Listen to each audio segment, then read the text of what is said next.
BNP সরকারের অধীনে প্রথম ভোটেই এমন অনিয়ম হলে আগামী স্থানীয় সরকার নির্বাচনে কিভাবে ভোটারদের আকাঙ্ক্ষা পূরণ হবে?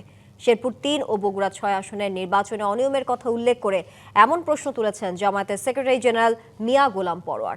দুপুরে দলটির কেন্দ্রীয় কার্যালয়ে জরুরি সংবাদ সম্মেলনে এমন প্রশ্ন তোলেন তিনি।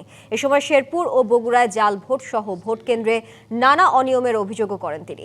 ওই কেন্দ্রগুলোতে ভোট স্থগিত সহ জড়িতদের বিরুদ্ধে ব্যবস্থা নেওয়ার দাবি জানান গোলাম পরোয়ার।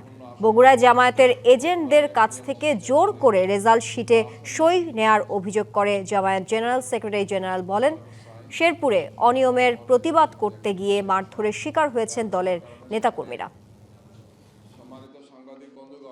জাল ভোট দিয়ে সিল মারা হচ্ছে এবং এজেন্টদেরকে বের করে দেওয়া হয়েছে এবং জাল ভোট দেওয়া হচ্ছে সিল মেরে। অবাধ নিরপেক্ষ নির্বাচনের কথা বলে আন্দোলন করা, সংগ্রাম করা, জীবন দেওয়া ফ্যাসিবাদ বিরোধী আন্দোলনের রাজনৈতিক দলগুলোর একটি বড় দল এখন ক্ষমতায়।